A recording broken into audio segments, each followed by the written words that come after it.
nyawa, bila roh. Makanan tidak ada nyawanya, tanpa ikan, nasi mutih nih cara orang sekarang. Nabi Dawud juga puasa, sehari iya sehari enggak.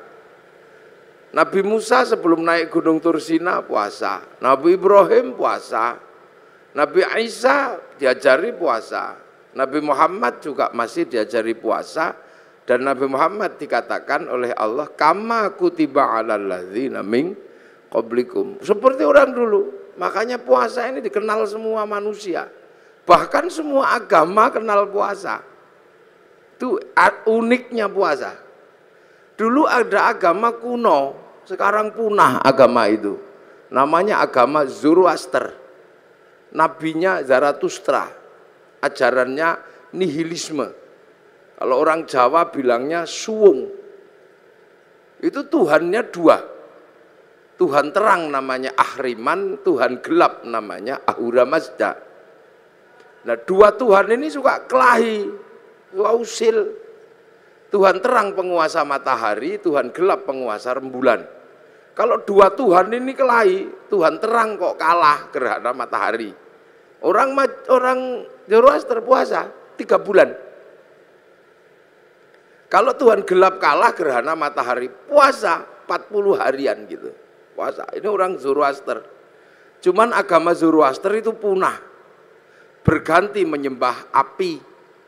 Yang akhirnya di dalam Al-Quran dikenal dengan Majus atau Majusi. Cuman agama Majusi ini punah juga. Karena raja terakhir Majusi namanya Rustum yang ada di Persia sana masuk Islam.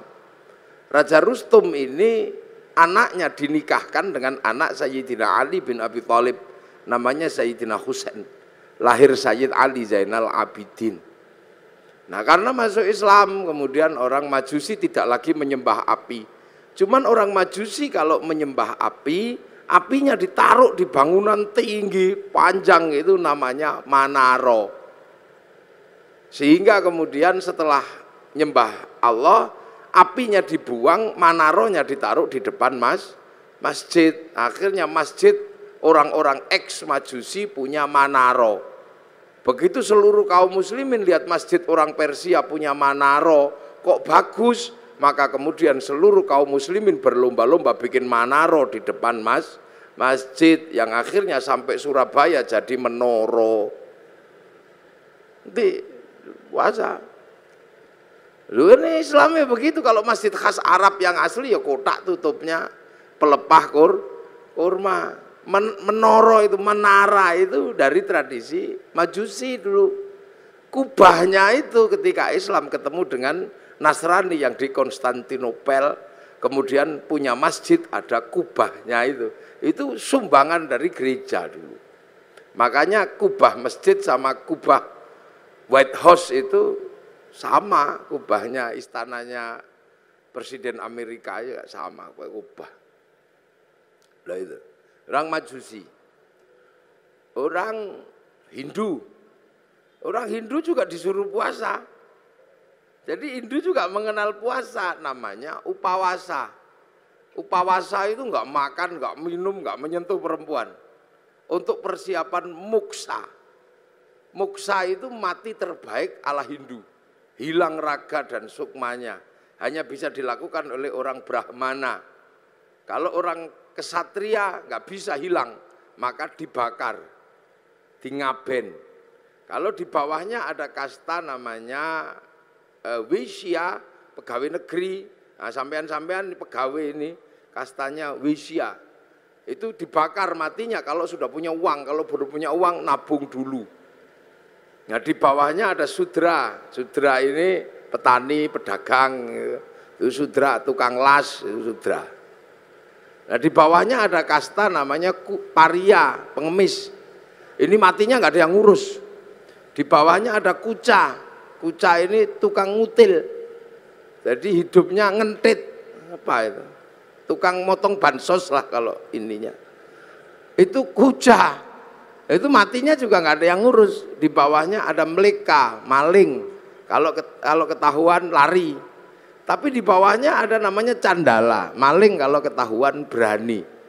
Nah ini begal itu. Nah ini nggak ada yang ngurus, nah, makanya mati terbaik itu moksa. Supaya bisa moksa melakukan upawasa, nggak makan, nggak minum, nggak menyentuh perempuan. Nanti tubuhnya mengecil, kecil, lap, hilang, imaterial. Itu namanya moksa. Tapi waktu itu banyak yang gagal, sudah mengecil, ingat istrinya. Maka macet, jadi jenglot atau Bathara Karang itu. Makanya kalau ada yang ketemu jenglot jangan dijual mahal, itu produk gagal moksa.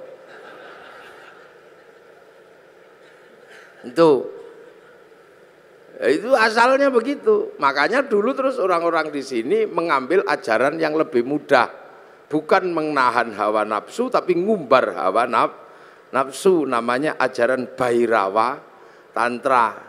Itu upacaranya namanya pancamakara, laki perempuan udo kabeh melakukan hubungan seks bebas sak mblengere. Sisane sekarang di Gunung Kemukus Boyolali itu. Terus minum arak sak mblengere itu. Perutnya biar kenyang, kasih makan makanan termasuk tumpeng. Nanti biar kalau sukmanya pergi, tubuhnya masih ada, namanya ngerogo sukma, kasih makan daging manusia, maka tukul sumanto. Akhirnya orang di sini mampu punya ilmu ngerogo sukma. Sukmane pergi diajak nyolong, namanya ngepet. Sukmanya pergi diajak mateni wong, namanya santet. Dijak mencintai perempuan, namanya pelet. Itu kuat sekali ajaran itu. Sehingga dengan ajaran Bhairawa melalui lautan Kertanegara sanggup menaklukkan Mongolia, menjadi negara terkuat di dunia, penakluk 2/3 dunia. Itu karena penganut Bhairawa. Itu Pelindo sekarang lah, pakai pelayaran. Itu makanya dulu terus paling berat itu Islam masuk ngadepi yang ini. Maka didatangkan ulama Persia namanya Sayyid Samsuddin Al-Baqir Al-Farsi. Tapi lidah Jawa, lidah Hono Coroko. Maka nyebut Sayyid Samsuddin Al-Baqir Al-Farsi meleset dari Syekh Subakir itu. Lidah susah orang Jawa. Sayyid Jamaluddin Al-Husaini Al-Kabir jadi Syekh Jumadil Kubro. Karena lidah Hono Coroko itu kan susah. Alhamdu keluarnya Al-Kamdu. Ya Hayu ya Qayyum ya Kayuku ya Umu. Robbil Alamin keluarnya Robbil Ngalamin karena punyanya Monggo Botongo. Gak punya dot, punyanya lo, maka Ramadan keluarnya Romlan. Nah, makanya orang-orang ini datangkan Syekh Subakir ini ngadepi orang Bhairawa. Nah, orang Bhairawa akhirnya lari ke Banyuwangi sana. Dipimpin Menak Sembuyu Bajul Sengoro. Nah, di sana diajar sama muridnya Syekh Subakir namanya Maulana Ishaq. Makamnya di Kemantren Lamongan itu. Akhirnya Menak Sembuyu nyerah. Anaknya yang perempuan dikasihkan sama Mbak Ishaq, lahir Raden Ainul Yakin Sunan Giri, makamnya Gresik. Maka orang Bhairawa hilang, lari ke Bali. Tapi lama-lama tumbuh lagi orang Bhairawa di Kediri, nyembah patung Totok Kerot di daerah Pagu Pamenang, tempat moksanya Joyoboyo. Diajar sama Sunan Bonang, akhirnya nyerah. Lah begitu nyerah, ya sudah, kamu muternya tetap gak apa-apa. Laki perempuan tapi jangan nudo, pakai baju. Arak diganti teh, kopi atau air putih. Tumpeng karena itu halal nasi gak apa-apa. Ingkung manusia diganti ingkung pitik. Mantra ngrogo sukmo diganti kalimat tauhid la ilaha illallah. Makanya kemudian ada Indonesia punya tradisi tumpengan. Itu yang dandani namanya Sunan Bonang. Nah, Sunan Bonang mengajarkan kepada Sunan Kalijogo muridnya untuk disebarkan di seluruh Jawa. Sunan Kalijogo mengajarkan pada muridnya namanya Sunan Geseng. Sunan Geseng mengajarkan pada muridnya namanya Mbah Abdul Halim Pangeran Benowo Surabaya sini. Mbah Benowo mengajarkan pada Mbah Abdul Rahman Pangeran Sambulasem, diajarkan kepada Mbah Jabar Tuban, diteruskan oleh muridnya namanya Mbah Sufyan Tuban, teruskan muridnya Mbah Abdul Halim Boyolali, punya murid Mbah Abdul Wahid Solo Tigo, punya murid namanya Mbah Khairon Purwodadi, punya murid Mbah Asy'ari Jombang. Nah itu Jombang lagi punya putra Kiai Hasyim Asy'ari, maka pengikut Kiai Hasyim Asy'ari tidak alergi sama tumpeng. Nah ini berhubung orang Jombang mesti saya jelaskan. Jadi halal bihalal Jombang, tumpeng juga Jombang. Jadi biar Jombang itu ngertinya nggak cuman besut, manjamino. Jadi puasa. Makanya karena upawasa itu nggak makan, nggak minum, nggak menyentuh perempuan. Makanya ketika Islam datang membawa tradisi nggak makan, nggak minum, nggak menyentuh perempuan, namanya Syahrus Siam, kok seperti upawasa. Maka orang Indonesia menyebutnya bulan puasa. Jadi kalau sampean pengen tahu kenapa Ramadan kok disebut bulan puasa, karena dulu ada namanya upawasa, nggak makan, nggak minum, nggak menyentuh perempuan. Makanya kemudian Syahrus Siam disebut bulan puasa karena dulu upawasa. Orang Buddha itu juga pelajaran puasanya ada. Ketika ingin mendapatkan kesempurnaan menuju nirwana, itu puasa di bawah pohon bodhi, pakai kain selempang, tidak pakai daleman. Itu waktunya tidak terbatas sampai mendapat pencerahan. Agama besar Yahudi juga puasa. Kalau peringatan Yom Kippur mereka puasa. Nasrani juga diajari puasa. Kalau hari Jumat Agung menjelang Paskah juga puasa. Jadi hampir semua agama itu kenal puasa. Karena apa? Ini syariat kuno. Makanya enggak usah heran kalau ada puasa. Apalagi orang Jawa. Orang Indonesia ini hobi kalau yang namanya puasa. Makanya variasi puasa terbanyak itu di sini. Ada puasa makan pupus daun namanya ngidang. Ada puasa mangan polo pendem yang di bawah tanah namanya ngerowot. Ada puasa tidak kena matahari namanya pati geni. Ada puasa gandul duit namanya ngalong. Ada puasa diem macam bisu. Ada puasa ngeluyur aja namanya ngedan. Ada variasi puasa itu macam-macam itu di sini.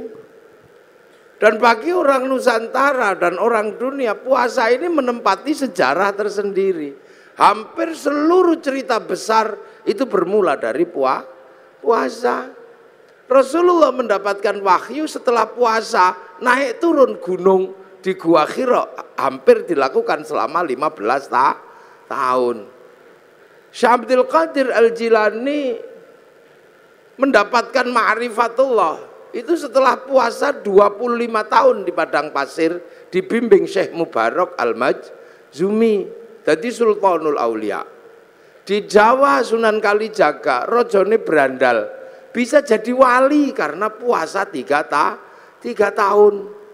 Sunan Geseng itu tadinya cuma tukang ngambil kelapa itu, tapi kuat puasa 3 tahun, baca Ya Hayyu Ya Qayyum, itu bisa lari di atas air dan bisa meneruskan perjuangan Sunan Kalijaga. Padahal dia keliru, yokayuku yokayumu. Nggak, Saridin disuruh puasa sama Sunan Kudus. Kalau kamu mau jadi penerusku yang hebat, puasa 3 tahun di atas pohon kelapa. Baca Allahu Akbar, dilakukan 3 tahun, jadi pengganti para wali namanya Syekh Jangkung akhirnya Saridin. Wong Pati pasti kenal itu. Dan itu pun keliru mestinya Allahu Akbar, keliru lawa bubar. Jadi sejarah besarnya puasa, jangan sembrono. Ki gede pemanahan penjenengan, cerita sama Sunan Kalijogo. Jeng Sunan, saya pengen juga jadi raja, Ki Penjawi dapat pati. Kang Mas Pak Raden Fata pun untuk Demak, kabeh pun untuk niku Haryo Penangsang angsal Pajang, Kang Mas Joko Tingkir dapat Pajang, Haryo Penangsang dapat Jipang. Saya dapat daerah mana? Ki gede pemanahan, matur Sunan Kalijogo. Ya ndak ada, semuanya sudah habis yang baik-baik, tinggal 5 tempat, itu pun tempat setan. Tempat setan pertama ada di ujung timur namanya Alas Purwo. Tempat setan kedua ada namanya Alas Roban. Tempat setan ketiga ada namanya alas larangan Cirebon. Tempat setan keempat ada namanya alas Ketonggo Ngawi. Lah tempat setan yang kelima namanya alas Mentau lereng Merapi. Makanya kamu milih yang mana? Milih Mentau aja. Wah kalau kamu milih Mentau setannya gede-gede, kamu puasa 20 tahun. Biar ditemani sama Ki Ageng Giring, jangan turun. Puasa 20 tahun di Bang Lampir Gunung Kidul, ini Pak Doso pasti tahu itu. Itu bekas bokongnya itu sampai nyitak begini. Akhirnya apa? Mampu betul buka alas Mentau. Ditemani Ki Gede, apa Ki Gede temani Ki Ageng Giring. Buka alas Mentau, punya anak namanya Danang Sutawijoyo, mampu menjadi raja. Buka alas, bikin negara namanya Mataram. Yang akhirnya dipecah Belanda jadi dua, Jogja sama Solo. Yang akhirnya dipecah lagi Hamengkubuanan, Pakualaman, Mangkunegaran, Kasunanan. Puasa. Itu Ki Ageng Pengging pengen punya anak jadi raja, suruh puasa sama Sunan Kalijaga 7 tahun. Akhirnya punya anak namanya Joko Tingkir jadi Rojo Pajang. Puasa. Calon Raja Mataram itu ada yang nggak mau jadi raja karena takut kalau jadi raja tidak alim. Maka dia keluar dari kerajaan namanya Raden Bagus Harun. Menempuh perjalanan spiritual puasa 7 tahun di daerah Ponorogo, Kampung Pagotan. Di samping sumur, yang sumurnya itu akhirnya ditirakati selama 7 tahun. Tahun ke-7 sumurnya itu naik airnya 7 meter. Tanggal 27 Ramadan. Aku dapat Lailatul Qadar. Maka sumurnya dikatakan dengan nama sumur Sewu Wulan. Karena sumur Sewu Wulan maka kampungnya sekarang disebut Kampung Sewulan di belakang pabrik gula Pagotan itu. Raden Bagus Harun akhirnya punya anak perempuan galaknya luar biasa, dikenal dengan nama Nyi Ageng Alap-alap. Kalau ngamuk naik di atas pohon. Dinikah Raden Santri punya anak namanya Mbah Maktum. Nikah punya anak Mbah Maklum, nikah punya anak Mbah Tafsir Anom, nikah punya anak Mbah Qolyubi, nikah punya anak Mbah Ilyas. Mbah Ilyas menjadi kandepak pertama di Surabaya. Punya anak perempuan galak namanya Nafiqoh. Dinikah sama Kiai Hasyim Asy'ari, punya anak Kiai Wahid Hasyim, nikah sama Nyai Solikah binti Bisri Sansuri Jombang, punya anak Abdurrahman Wahid. Benar-benar terjadi seorang ulama jadi presiden walaupun 2 tahun luwung. Cara puasa. Lu makanya kayak Lirboyo itu pondok besar Lirboyo. Itu ketika Kiai Mbah Manap mau mendirikan Lirboyo, wong itu pusatnya berandal, suruh puasa, ngerowot, jangan makan yang di atas tanah, makan umbi-umbian. Dijalankan selama 56 tahun. Makan uwi, tahu uwi? Ngerti nggih uwi? Uwi umbi-umbian gede itu. 56 tahun makan uwi, sampai akhirnya uwinya hilang, dicuri gendruwo. Nah, akhirnya diganti gadung sama Mbah Manap, akhirnya gadungnya dicuri gendruwo. Akhirnya karena makan gendruwo, gendruwonya makan gadung, akhirnya jam 12 malam gendruwonya mendem. Angin ribut terjadi di Lirboyo, pondoknya ambruk karena ada gendruwo makan gadung. Akhirnya sama Mbah Manap dikasih minum minyak jarak, terus sembuh. Kasih tugas nimba untuk air mandinya santri, pakai singgot, pring panjang itu nyinggot namanya. Nah maka di Lirboyo dulu zaman mondok sampean kalau tahu itu ada kriat itu gendruwo nimbo. Nah tapi sekarang gendruwonya pensiun karena Lirboyo sudah punya sanyu. Sudah pensiun. Dua besar. Yo. Makanya di Jogja ada orang menempuh jalan puasa. Namanya Sukirah, ini Pak Doso ya. Sukirah ini perempuan biasa, tapi punya cita-cita pengen punya anak jadi raja. Padahal bukan tetangganya raja, istri raja juga bukan, maka tetangganya olok-olok paling anakmu nanti jadi presiden, jadi raja deh ketoprak. Tapi Bu Sukirah nekat puasa 9 bulan sambil ya Allah, pengen punya jadi raja ya Allah. Itu 9 bulan anaknya lahir, laki-laki keriting jemblok itu dikasih nama Soeharto. Itu jadi presiden 32 tahun. Nah, itu makanya dulu jalan puasa ini banyak ditempuh oleh nenek moyang kita. Pengen istri cantik kok ditolak. Orang dulu puasa.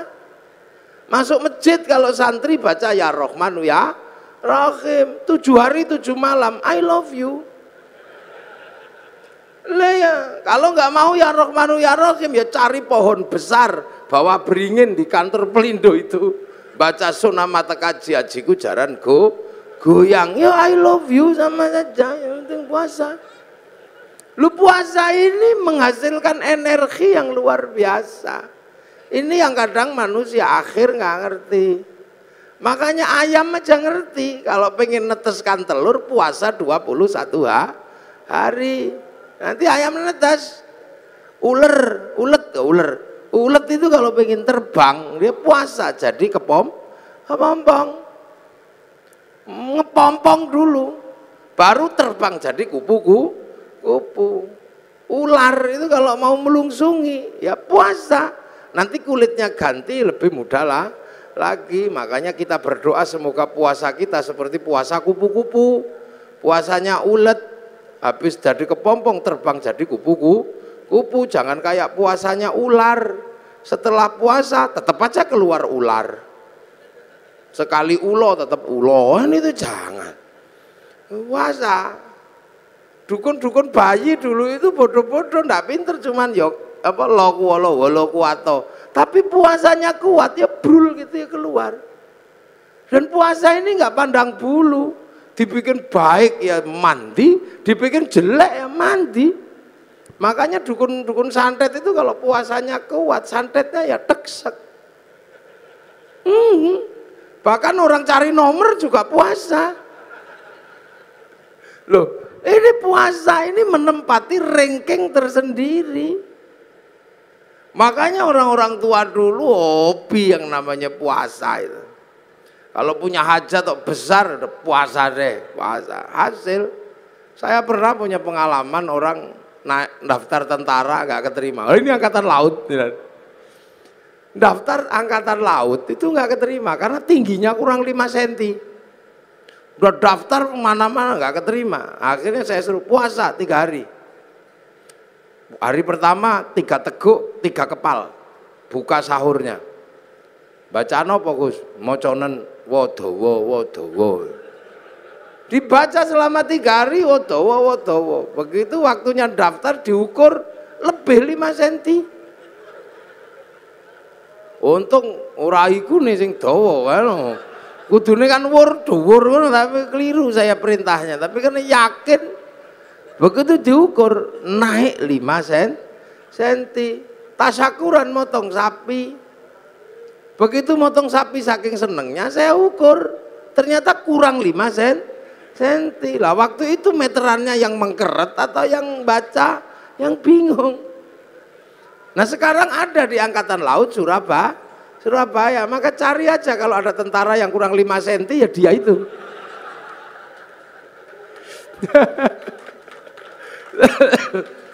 Ini puasa. Makanya nenek-nenek moyang kita kuat-kuat.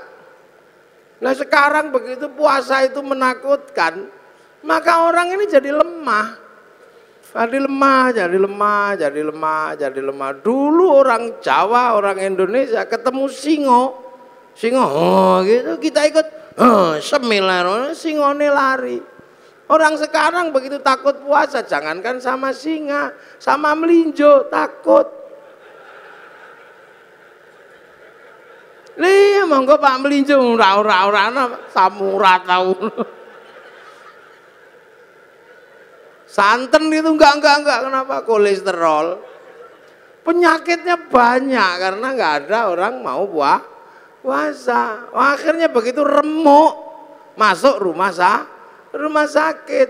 Dokter harus menangani orang sakit, tapi ketika orang sakit mau ditangani, dokter mengatakan puasa. Ya. Puasa dulu, kalau enggak puasa saya enggak mau ngoperasi. Makanya pasien yang mau dioperasi pun harus puasa. Puasa. Lu dokter aja ngerti, nah sampean kadang nggak ngerti, mumpung masih sehat, poso. Jangan kok tiap bulan puasa datang poso maneh. Itu caranya Allah. Dari dulu manusia dikasih senjata yang luar biasa namanya puasa. Gitu. Makanya kalau ada people power enteng-entengan, ada puasa enteng-entengan. Apa puasa enteng-entengan? Diet. Nah diet itu puasa enteng-entengan. Kan Pak Amin kan mengatakan ada people power enteng-entengan. Nah puasa enteng-entengan juga ada. Namanya diet. Karena kalau diet kenemenen, dead. Nah inilah ya. Jadi ini dari zaman kuno. Makanya orang itu kalau puasanya rajin, kuat. Nggak takut apa-apa, sehat. Nah sekarang manusia ini dengan puasa takut. Jadi puasa ini kiri kanan oke. Gaya apik mandi, bikin jelek ya mandi. Cuman puasa kita ini berbeda. Kalau puasa yang diajarkan oleh Allah ini la'allakum tattaqun. Agar kita menjadi orang bertakwa. Apa sih takwa itu? Takwa itu adalah menghadapkan wajah kemanapun, merasa diawasi oleh Allah. Itu. Oh ini ngaji kalau di syuting itu ya gini jadi panas. Lampune siji loro. Ngerti wong pelindung Kiai Ireng. Lampune diakeh, Pak Doso ngerti Kiai Ireng lampune sing akeh. Mengarah ke saya semua ini lampunya, bau panas. Jadi walaupun saya ngadep ke sana, saya nggak lihat ada perempuan di sini, nggak kelihatan. Kalau lampunya ke sini. Takwa itu apa? Menghadapkan wajah kemanapun, merasa dilihat Allah. Nah, makanya orang bertakwa itu menjalankan perintahnya, menjauhi larangannya, karena kemanapun merasa melihat Allah. Lah kenapa kalau merasa melihat Allah, merasa dilihat Allah, merasa diawasi Allah, kok harus puasa? Ya memang itu caranya. Karena manusia itu nggak kenal Allah. Ini nggak kenal. Tapi manusia yang asli kan kenal. Manusia itu yang asli kenal Allah, wong tahu ketemu kok. Sudah pernah dep-depan sama Allah manusia itu. Ditanya sama Allah, kamu lupa nggak kalau aku ini Tuhanmu? Enggak ya Allah. Aku akan ingat engkau Tuhanku. Alastu bi rabbikum?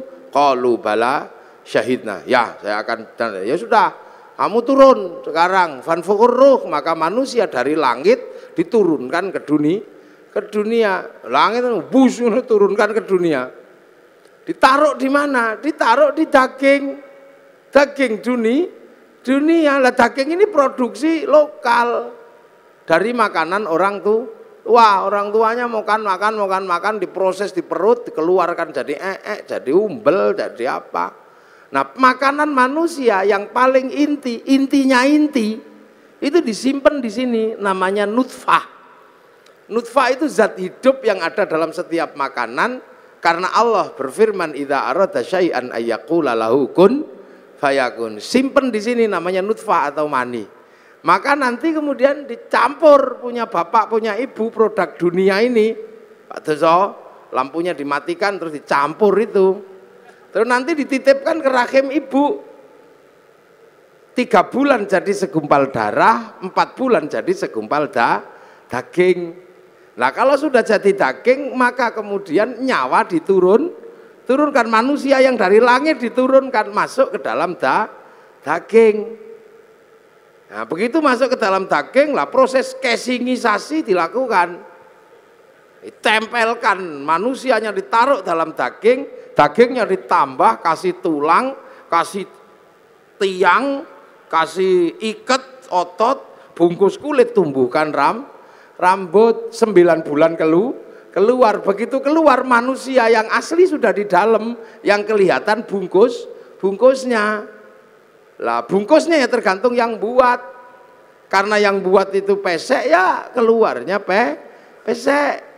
Kalau yang bungkusnya kok mie mancung ya keluarnya mancung. Kalau yang bikin bungkusnya kok cantik, ganteng, nah keluarnya ini.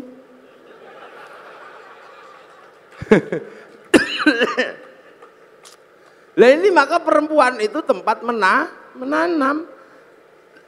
Itu menumbuhkan, makanya Islam mengajarkan nisa'ukum harsul lakum, perempuanmu untuk menanam. Proses casingisasi di perempuan, makanya perempuan itu seperti sawah. Ini sawahnya laki-laki ini yang punya sawah. Nah sawah itu untuk nanam, makanya kalau pengen tanamannya bagus, sawahnya harus bersih. Jangan kok penuh sampah, jangan penuh kotoran, jangan terlalu banyak rumput liar. Makanya biar sawahnya bersih, laki-laki punya tugas membersihkan sawah, belikan lipstik, belikan gelang, masukin salon. Itu loh bener itu, sampean yang punya sawah ini harus bersih, harus tampil cantik. Biar tumbuhannya bagus, sawah nggak boleh kering, sawah harus selalu basah dan selalu dipupuk. Nah perempuan juga harus selalu senang hatinya, makanya agar perempuan senang hatinya dia harus selalu dikasih uang. Loh yang laki-laki dengerin, jangan kok terpura-pura nggak denger. Iya ini yang perempuan ini, karena sawah harus selalu basah dan senang. Sawah itu kalau dikasih tanaman nggak boleh dibakar, maka begitu juga perempuan kalau ditanami nggak boleh marahi, maka perempuan itu nggak elok kalau dimarahi. Iya, perempuan kalau marah-marah boleh, karena perempuan itu kalau marah-marah sebenarnya lagi buang sampah. Bener perempuan itu buang sampah karena kehidupan perempuan itu lebih susah dari laki. Perempuan itu pusing. Makanya perempuan itu stres. Saya pernah jadi perempuan sehari aja nggak kuat. Iya saya pernah jadi perempuan sehari nggak kuat. Gara-gara saya ribut sama istri saya. Ribut itu perkaranya apa? Perkaranya anak. Saya pulang ke rumah itu berantakan. Saya ngomel sama istri saya, ya Dede, sing rewang sakmene akeh, sudah banyak yang rewang, santri sakmene. Kok yo masih rusuh kayak gini? Mungkin lagi head kayaknya istri saya. Langsung nyelantap itu. Mas, jangan gitu. Sampai nggak pernah merasakan jadi perempuan. Anakmu ini ayo gitu. Sampai mau kalau jadi perempuan? Ya tidak, mau saya coba. Sehari saja nggak apa-apa. Akhirnya teken kontrak saya menjadi perempuan sehari. Begitu jadi perempuan sehari, jam 2 malam istri saya tak suruh pergi. Pergi kamu, sana yang jauh, jangan kelihatan kalau anak bangun. Ini ada uang 10 juta, ajak temanmu sana. Lah iya, wong saya mau jadi perempuan. Saya tak kasih uang 10 juta, suruh pergi sama teman-temannya. Kamu makan harus habis itu. Ajak habisin makan. Tapi nanti kalau saya telepon karena nyerah, kamu harus cepat pulang. Hitam di atas putih ini saya terjadi. Namanya juga saya juga emosi. Akhirnya pergilah dia. Subuh, bangunkan anak, saya contoh istri saya pidatoni anak saya, enggak bangun. Melungker gini. Biasanya istri saya kalau anak enggak bangun dicubit, ikutlah saya nyubit. Kalau dicubit sama ibunya dia bangun, tak cubit ditendang saya anaknya. Mulai pusing. Enggak mau bangun. Wah, akhirnya saking judeknya anak turun dari ranjang ono sing nggawa pempes. Lah pusing. Wis setengah stres saya udah jam segitu. Terus dimandikan, biasanya kalau istri saya mandikan kan disemproti satu-satu gitu. Tak semproti, ngamuk karena enggak panas. Wah, katuan sing siji begitu tak panas sih kepanasan. Beratnya itu. Habis itu makan, setelah makan tak suapi satu-satu, saya nyontoh aja. Biasanya kan anak saya dijejer gitu terus disuapi satu. Saya yang nyuapi disembur. Jarene kegeden. Piringnya diuncal no. Stres dan saya gagal menyekolahkan anak-anak. Sampai jam 7 masih ribut gak mau sekolah. Ndasku mumet. Jam 10 itu rumah itu dicat semua. Pakai lipstik, gambari. Jam 1:30 saya nyerah jadi perempuan. Dek pulang, ampun, menyerah saya. Pulang ternyata istri saya sudah di tetangga gitu, langsung pulang. Iya saya ngerti sampean gak akan kuat. Tak cekel tangannya, tak ambung ping pitu itu saya. Semenjak itu, semenjak itu saya tahu bener-bener jadi perempuan itu beratnya luar biasa. Kapok saya. Wis gak kemana-mana, aku mau dadi wedok, aku mau dadi lanang iso dolan. Iya jadi berat. Makanya saya anggap perempuan itu kalau ngomel buang sampah. Dan laki-laki itu tempat sampah. Makanya kalau perempuan kita lagi buang sampah, tempat sampahnya jangan ditutup. Nanti dibuang ke tetangga sampahnya. Weanan sama tonggo, pusing kita. Karena laki-laki itu sama anak dan istri lebih memilih istri. Loh iya, suami itu lebih sayang istri daripada sayang anak. Mulutnya aja yang sering mengatakan saya lebih mencintai anak dari kamu. Enggak, kata siapa. Laki-laki manapun pasti lebih mencintai istrinya. Buktinya ada. Pulang kerja, anak di pangku tetangga, enggak apa-apa. Terima kasih. Iya, pulang kerja gitu anaknya di pangku tetangganya. Terima kasih, matur nuwun nggih pun ngomong anak kula. Coba kalau istrinya yang di pangku tetangga, oh langsung bawa arit. Itu tandanya bahwa suami lebih cinta istri, gayanya aja. Makanya perempuan kalau ngomel udah biasa, dia lagi buang sampah, sudah. Dan perempuan kalau lagi emosi harus diredam karena bahaya kalau perempuan itu emosi nggak diredam, marahnya menjadi-jadi. Saya punya pengalaman meredam istri yang sedang marah, tak kasih contoh. Ini saya pengalaman pribadi, curhat saya. Bukan curhat, kasih pengalaman. Istri saya tak suruh dandan, Dik, dandan yang cantik, karena nanti kawinannya santri. Maka habis subuh dandan sampai jam 7 pagi. Perosoku begitu keluar itu cantiknya luar biasa istri saya itu. Oh cantik itu, pergilah ke pernikahan. Bawa anaknya satu, bawa santri satu, namanya Arifin. Begitu sampai di perempatan, ya Allah, di seberang sana ada perempuan cantiknya luar biasa. Di dalam mobil, rambutnya merah, kacamatanya neng bun-bunan gini. Lelaki-laki lihat gitu yang merucut. Ya Allah Pin, ayu nita itu. Lah begitu saya bilang itu lupa kalau bawa istri. Saya dicubit dari belakang itu sakitnya luar biasa. Sampai hari ini masih kerasa sakitnya. Padahal sudah 3 tahun yang lalu. Akhirnya saya bilang enggak deh, ya enggak mau ngomel perang dasar matanya laki-laki. Wah, mau ngomong enggak deh, enggak mungkin, saya udah terlanjur ngomong. Wah itu alisnya itu udah letrek semua itu sini-sini enggak ada. Wong nangis. Saya menyesal tapi apa guna, udah terlambat. Sebenarnya saya menyesal juga tapi wis kadung cawit sakit dicakar kelambi belakang saya suwek emang. Diotel emosi perempuan kok singo kalau udah emosi. Enggak peduli itu. Perempuan itu kalau udah emosi enggak peduli mau dimanapun lagi. Cakar-cakar udah. Akhirnya saya redam, Dek. Memang aku tadi lihat perempuan cantik. Iya, tapi dasar matanya laki-laki. Udah tersembunyi masih bisa dilihat. Iya karena aku laki-laki, Dek. Laki-laki itu melihat perempuan cantik tersembunyi apapun pasti tahu. Karena aku laki-laki. Kalau aku nggak mampu melihat perempuan yang cantik dan tersembunyi, mana mungkin aku dulu menemukanmu. Itu langsung kendor cubitannya itu. Coba kalau istri saya tak bawa, saya kan bisa nanya langsung itu. Masya Allah, gak boleh emosi. Itu perempuan itu untuk nanam lah, makanya ini sampean-sampean ini jangan lupa ini sawah, perbaiki sawahnya, kasih lipstik, jangan banyak sampah. Masuk perempuan dasternya modal ojo. Kasih uang biar senang perempuan itu, kalau senang hidupnya tentram, anaknya juga ikut senang. Jangan suka dimarahi, kalau dimarahi emosi perempuan, kalau dimarahi panas hatinya. Di bawah hati apa di atas hati ada payudara. Karena jantung itu di bawah payudara. Dan jantungnya panas, payudaranya ikut panas, air susune panas, sebatare santen iki mblondho. Diminum bayi ya bengek. Makanya kalau teteknya nggak sehat bayinya bengek, maka ada istilah tetek bengek.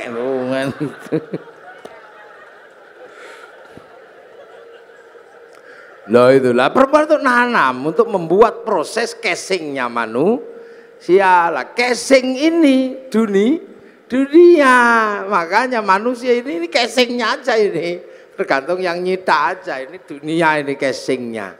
Tangan ini dunia, maka dia senengnya dunia. Mata ini dunia, wong dari produk dunia kok. Makanya tangan laki-laki dimanapun kalau lihat bokong pasti pengen demek. Ini dunia, ndak usah tangan Pak Direktur, tangan Pak Komisaris, sama aja, wong tangan saya juga sama. Ini dunia, ndak usah heran. Tangan ibu-ibu dunia, maka pengen dikasih gelang. Sama aja, yang bedakan remnya dok. Insya Allah kayak kiai ini remnya cakram. Jadi pas direm set itu depan belakang berhenti. Nah rem pelindo ini kan nggak cakram. Antromol tadi gitu.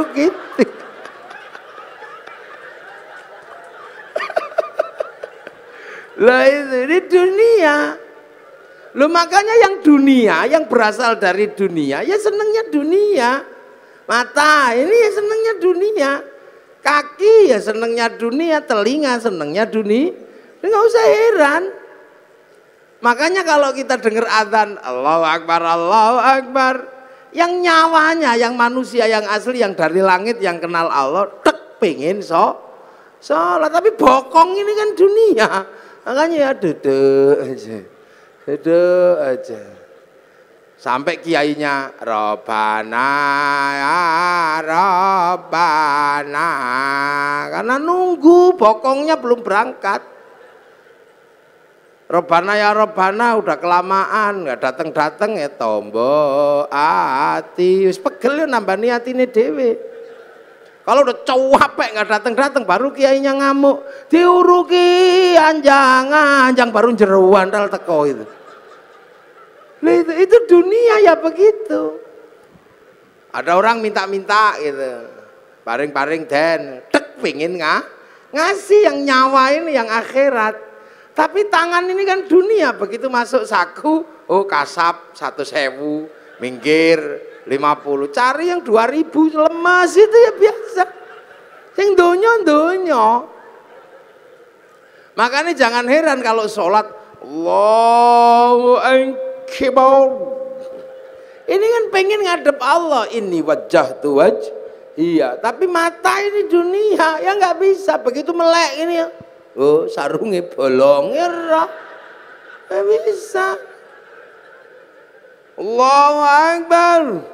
Kuping ini dunia, begitu toh tet bel kantor masuk. Kalau ada bakso ting bakso.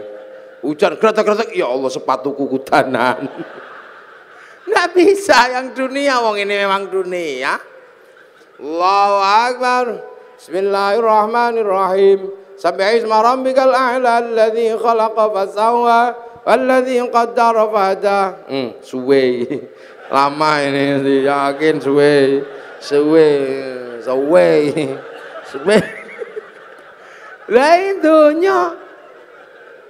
Lah ini dunia, makanya nggak usah heran. Yang dunia senengannya dunia. Tapi kan ini raga punya tugas menghantarkannya nyawa. Sama dengan padi punya tugas mengantarkan beras. Sama dengan debok punya tugas mengantarkan pisang. Lah manusia punya tugas menghantarkan innalillahi wa inna ilaihi raji'un. Makanya nanti tiba-tiba ya sudah, satu saat ini semua akan kembali. Nah yang kembali apa? Ya nyawanya. Yang dari dunia ya dikembalikan lagi ke tanah. Itu balik ke tanah, kubur situ, terus dimakan cacing, bosok, ruwek, bosok. Bosokannya cacing diisep sama rumput. Rumputnya dimakan sama kambing. Kambingnya dipotong bikin anak lagi. Lah itu namanya teori rantai makanan. Loh, makanya manusia, padi, pisang sama. Ada waktunya panen. Kalau padi dipanen sama Pak Tani, pisang dipanen Pak Tani, manusia dipanen sama malaikat Israel. Panen aja. Begitu beras diambil, pohon padi ya tidak diurus, dibakar untuk makan sapi. Begitu pisang diambil, pohon pisang ya dibuang ke sungai. Begitu manusia diambil isinya, ya kelontongannya ya dibuang ke kuburan, sama aja. Nah padi walaupun terpisah dari pohonnya, begitu masuk laboratorium tetap ketahuan padi organik atau bukan organik walaupun sudah terpisah. Orang nggak perlu lihat pohon padinya dulu seperti apa, rekam jejaknya ada di beras, rekam jejak pohon pisang ada di dalam pisang, rekam jejak kehidupan manusia ada di dalamnya nyawa. Ngono tok. Makanya ya cari rekam jejak yang bagus. Itu tangan ini merekam jejaknya nyawa, mulut muni apa wae rekamannya ada di dalamnya nyawa. Sama kayak syuting itu, ngadep saya dari tadi. Itu tugasnya cuma apa? Nyarikan bekal kartu memori. Setelah ngerekam saya, syutingnya dibanting nggak apa-apa. Yang penting memorinya masih ada, diputer keluar gambarnya, sama aja. Manusia juga gitu, makanya cari rekaman yang bagus. Nah, orang tidak mendapat rekaman bagus kalau nafsunya tinggi, egonya tinggi. Lah ego itu ada di dalam jasad, makanya jasad disuruh ngurangi makanannya agar ego jasadnya turun. Makanya kalau mata melihat gini, egonya turun, lihat istri gemuk, alhamdulillah, oh, egonya udah turun, alhamdulillah gemuk, tanpa tak kasih makan 3 hari juga masih hidup. Akhirnya ruhani kita merekam alhamdulillah. Tangan pegang panas, masya Allah. Tapi kalau ego tangannya tinggi megang telek, oh telek ini ya yang terekam telek. Sendal hilang, kalau egonya sudah turun, sendal hilang, masya Allah. Tapi ini egonya tinggi, sendalnya hilang, waduh sih ya sudah, kambing ini. Akhirnya yang terekam itu kambing. Begitu masuk laboratorium kok ada kambing dipanggil, Beng kok kamu ada dalam hatinya orang ini? Iya ya Allah, fitnah itu ya Allah. Fitnah itu hoax itu dulu. Saya nggak terima karena saya difitnah nyuri sendal. Padahal seumur-umur tidak ada kambing nyuri sendal. Lu itu ada, makanya rekaman ini itu. Pelajaran dasarnya itu sebenarnya. Makanya manusia harus punya rekaman yang baik. Lihat Pak Preskom gini, oh ulang tahun, alhamdulillah beliau belum ada ubannya. Lu kan keluar. Nah kalau yang egonya tinggi, udah setua itu, masih nggak ada ubannya, pasti semir 1 kilo itu. Akhirnya rekaman disinya semir 1 kilo. Tapi kalau egonya turun, alhamdulillah. Kita ini punya chip namanya nyawa, sampean jangan lupa. Lihat apapun direkam oleh nyawa. Seperti kamera itu, lihat saya, gitu nanti rekamannya ada. Ada itu syuting. Kalau musim kampanye, ada, ada,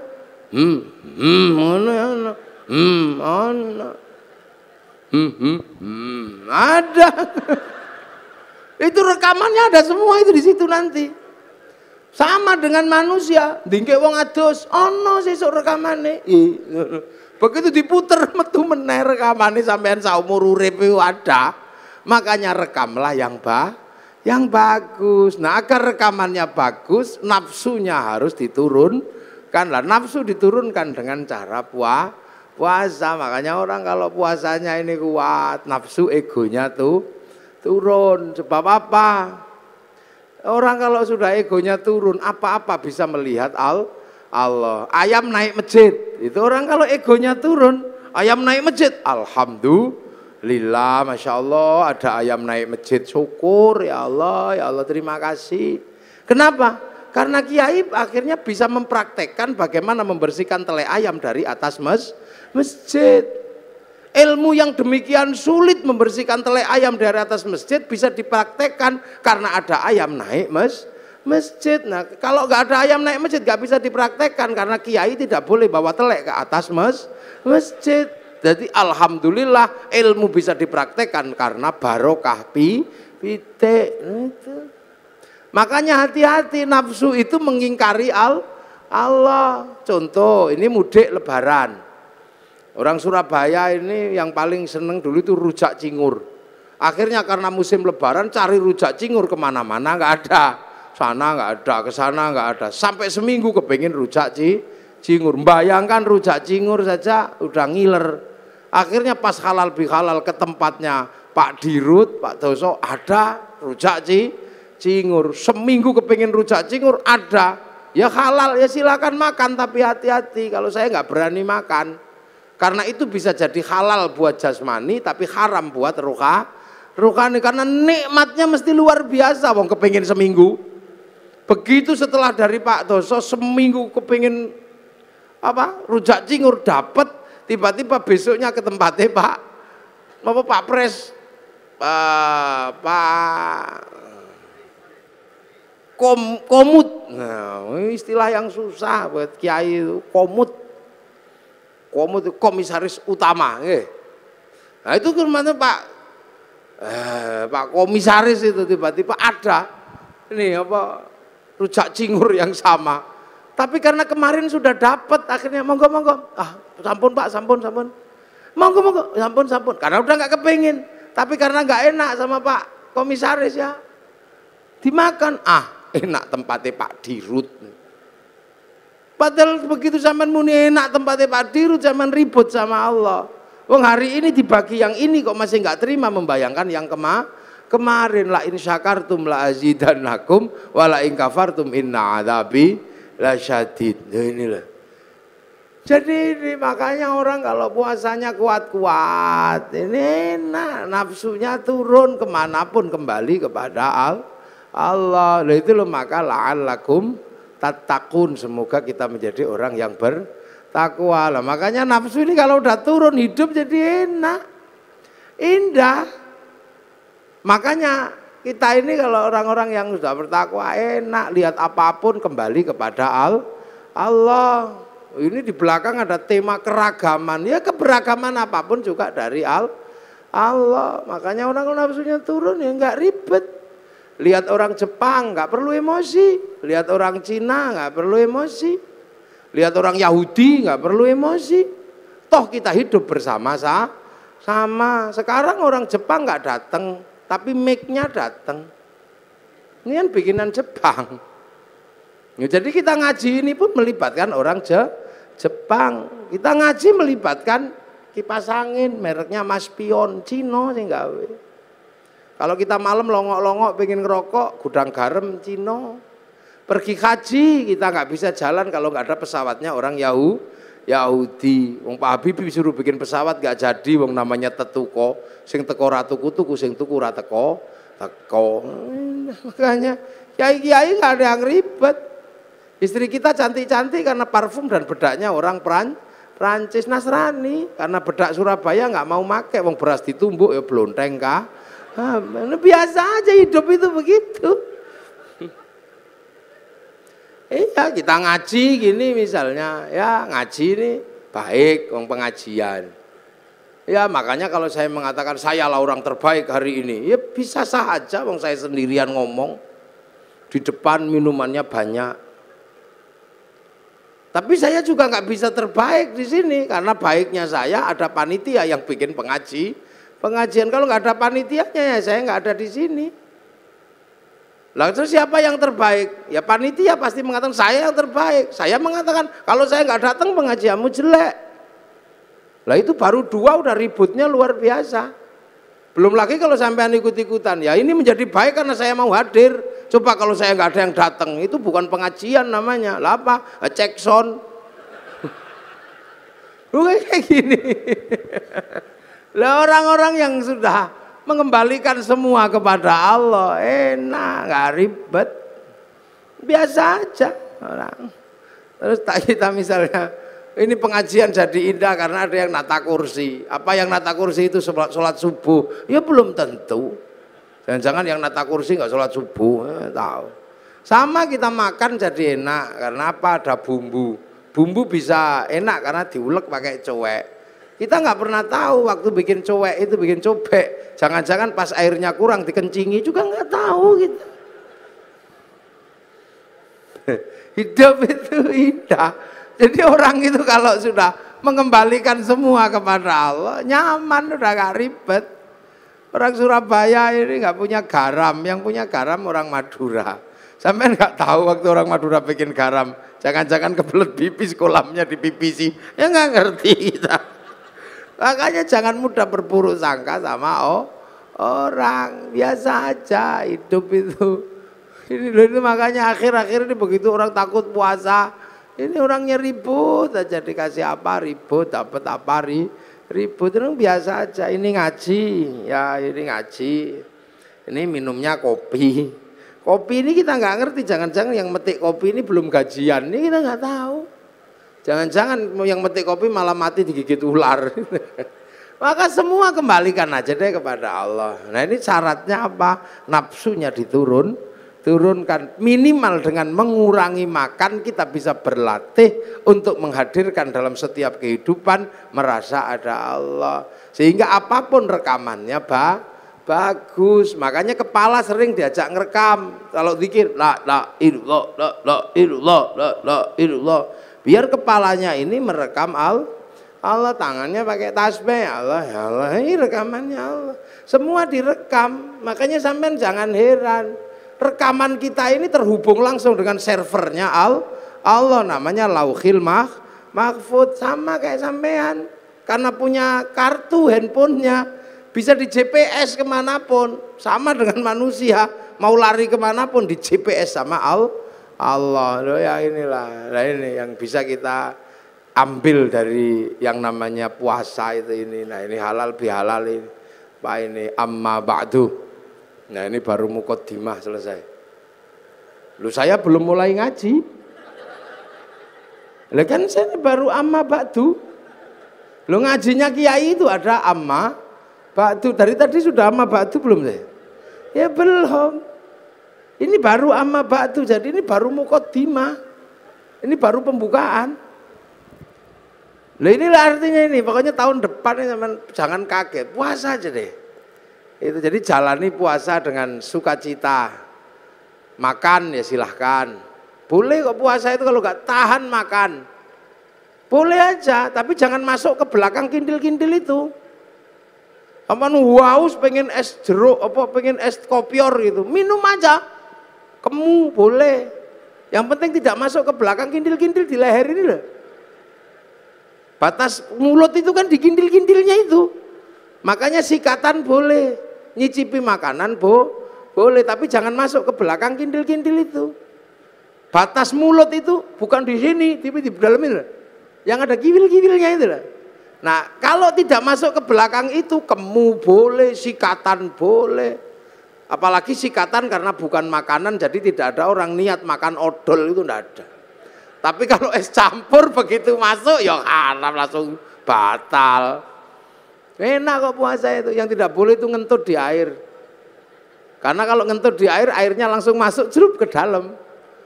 Saya udah membuktikan berkali-kali kalau renang kentut, begitu yang keluar pertama air.